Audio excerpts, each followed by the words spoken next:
All right, welcome to Unsportsmanlike Conduct. We got a special edition interview with Pedro Moura, who is a baseball writer for the OC Register. He covers the Dodgers and Angels.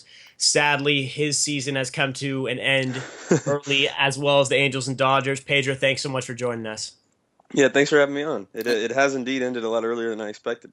And let's actually start with that. I mean, what were you expecting out of these two clubs going into the postseason? Because obviously we weren't expecting this. Yeah, I did not think that the two teams would play a combined 7 playoff games and go combined 1-6 in those playoff games. I was well prepared for the possibility that neither team would make the World Series or even, look that fantastic. But I think they both looked a lot worse than people thought. I mean, no one expected the Angels to lose all three of their games to the Royals, no less. Once the Royals beat the A's, I thought that matchup matched up even better for the Angels, and it obviously didn't. It's just baseball. I mean, it's unpredictable. I mean, the teams that are the Final Four and the two CSs are very unpredictable. Very few people would have thought this was going to be the case, 7 months ago in March when you're predicting it. But that's the way baseball is. It's very hard to understand how it happened sometimes, and it's very hard to predict it looking back.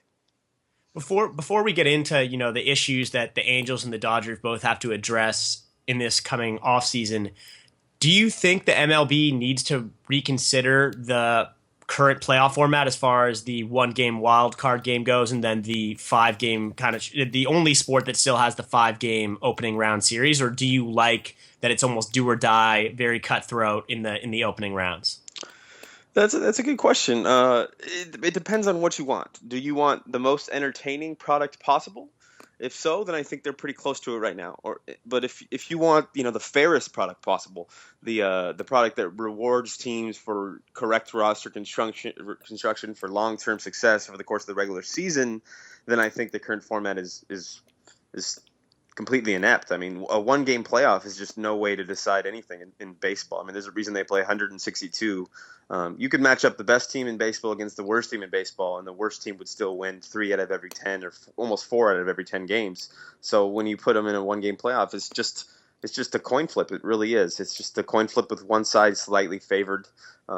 It's just not fair at all. And even a 5-game series really isn't fair. Sure, some people will say a 7-game series isn't particularly fair, and the worst team could win a 7-game series often, and that's true. But the more games you play, the more likely it is to find the best team, I think. So if you want the most entertaining thing, I mean, all three of us, I'm sure, watched those Tuesday and Wednesday games and were thoroughly entertained, especially that Tuesday game between the A's and the Royals, right, in the wild card do or die games, and they were fantastic television. I mean, they made for just some of the best baseball games I've seen this season. But is it fair? No, not at all.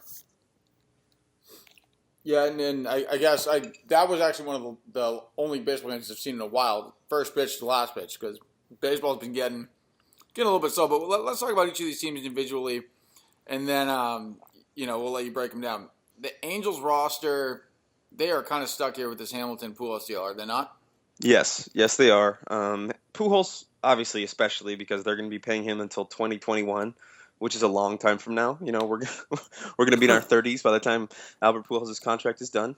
So it's a long time, and they're going to be paying him $25 million roughly annually until then. At least he's a productive player, though. Because Josh Hamilton really didn't do anything, didn't hit a home run at Angel Stadium in 2014, which is just unfathomable for a guy you're paying $25 million annually to.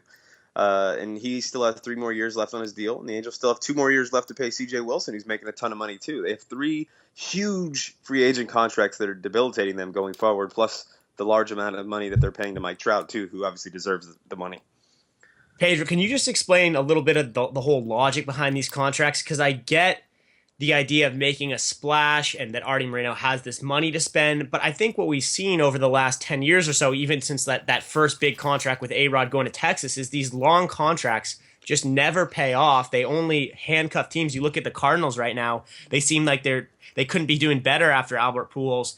Is this just the way Artie Moreno is, or what is it about the Angels that they're willing to give out these crazy contracts? Yeah, I think you hit on it there. I mean, when Moreno agreed to sign Pujols and Hamilton, he knew that he was going to get a large sum of money from his new TV deal with Fox Sports West, and that's what has allowed him to pay those and still keep the team afloat, and pay Mike Trout and all that. And the Angels have kept their payroll pretty high. The thing is now is if you're going to pay those 3 players between them 60, 70 million, just annually, just for three guys on a 25-man roster, you have to be willing to pay the rest of your roster too. Otherwise, you're going to be creating a team that is very top heavy and has very little depth.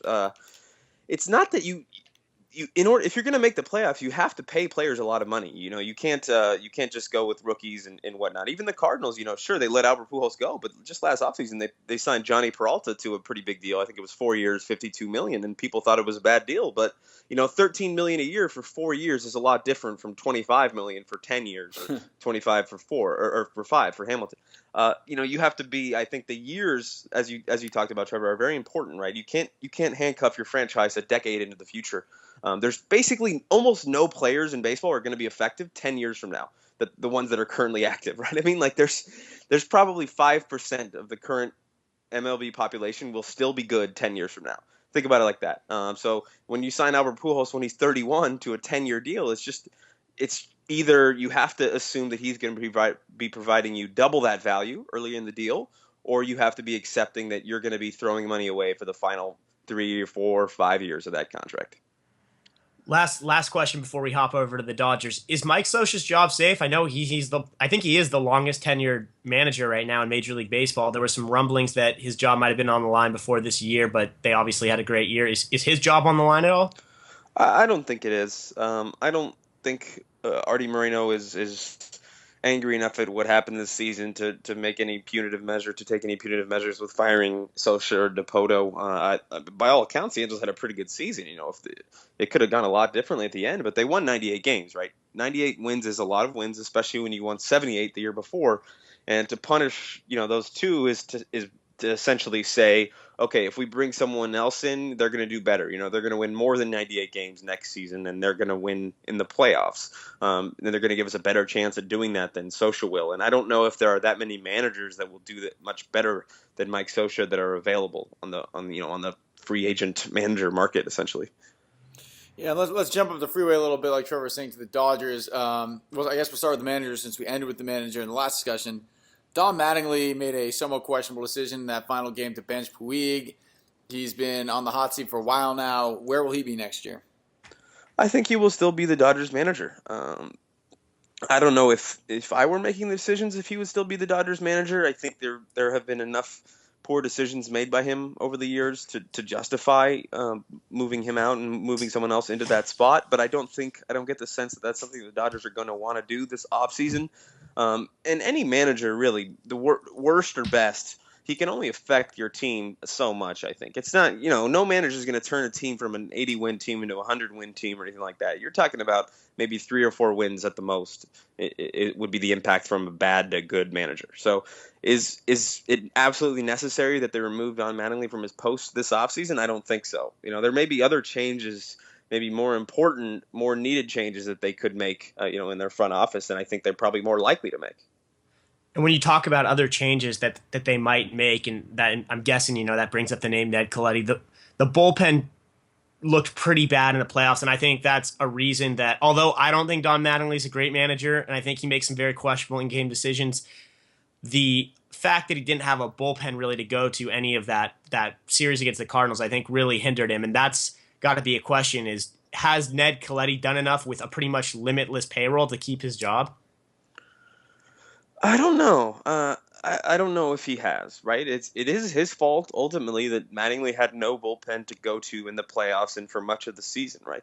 It is his fault more than anyone else's, because he is, as you said, was given a huge, momentous $250 million to play with, and all it got the Dodgers in the playoffs was when the season was on the line in Game 4 of the NLDS, they had Carlos Frias and Pedro Baez, 2 rookies, warming up in their bullpen, right? 2 guys making $1 million combined this season, warming up in the key, most important moment of the season, and that's really inexcusable unless those 2 guys are just future stars. It's inexcusable, and he spent $35 million in the bullpen this season and couldn't get anyone besides Kenley Jansen that was worth being. And you got Brian Wilson picking up his option for another $8 million or whatever for next year, so he's already on the hook.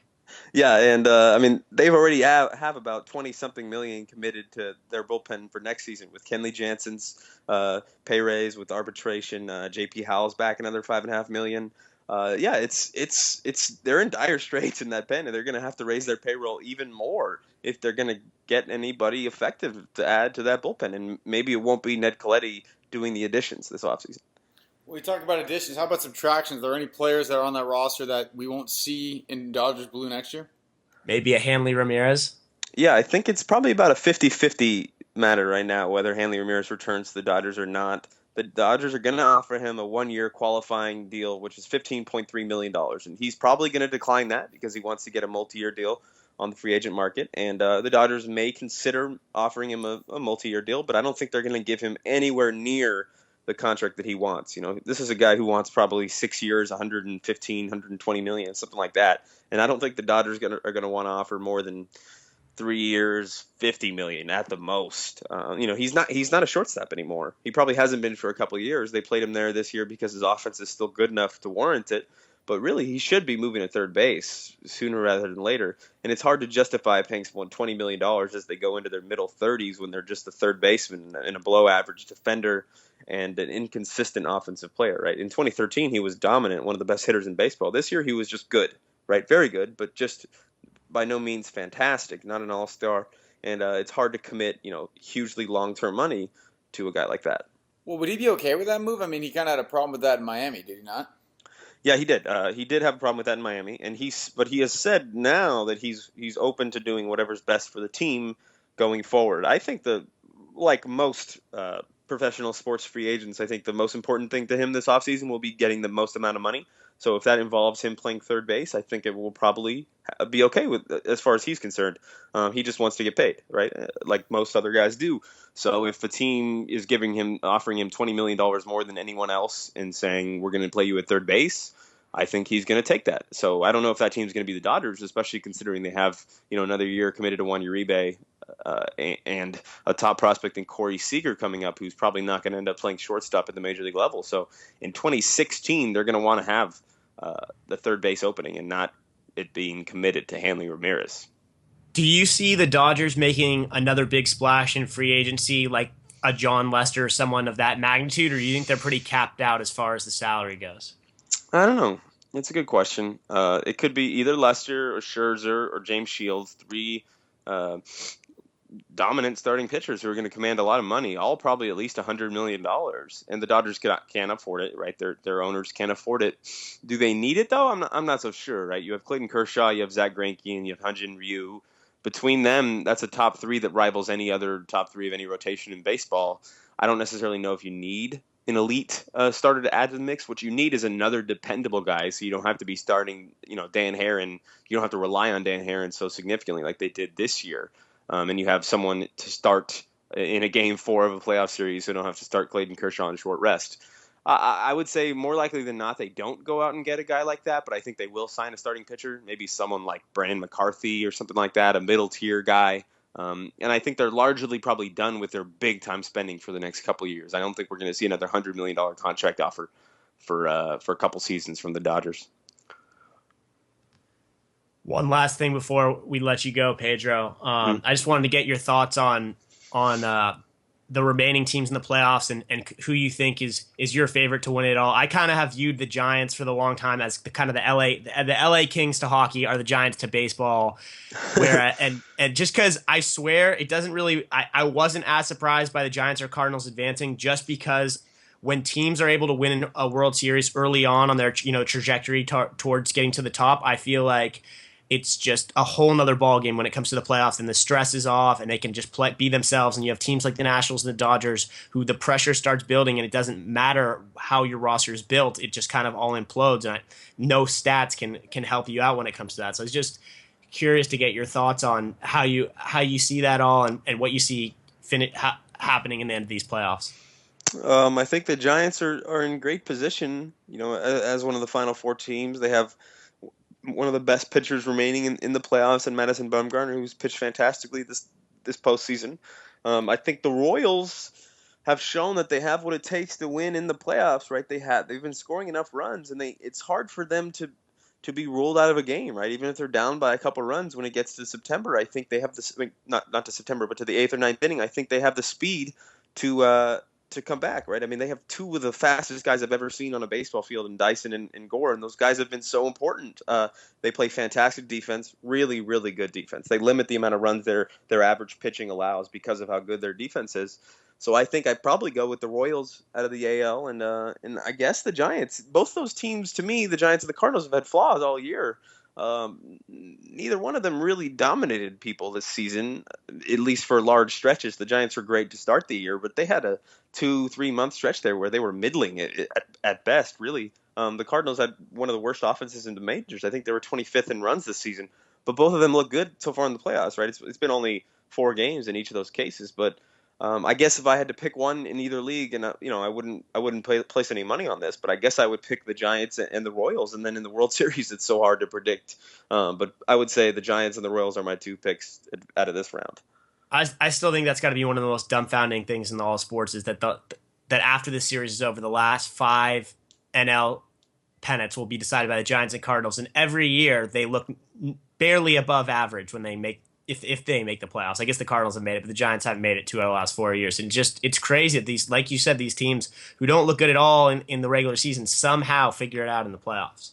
Yeah, well, that's baseball for you, and I guess it makes for entertaining. It makes for entertaining first and second rounds of the postseason, and I think a lot of people are really excited about this ALCS series. I've heard a lot of talk about it because it's 2 teams that no one would have expected, and Kansas City plays some of the most fun baseball in America right now. So it'll be fun to watch. It's good to get some new blood in there too. I mean, it's so sick of the Yankees, Red Sox all the time. Finally, just somebody else. So I'm excited about that. Yeah, so we got old blood in the NL and lots of new blood in the AL. Yeah. All right, Pedro, thank you so much for joining us. How can we follow you on Twitter? Where can we find you online? Yeah, you can follow me on Twitter at Pedro Moura, PEDROMOURA, and that sort of links you to all my stuff at the Register. Thanks for having me on, guys. Always good to be here. Thanks for being with us. Trev, you got anything? I think that's it. Thanks a lot, Pedro. Much appreciated.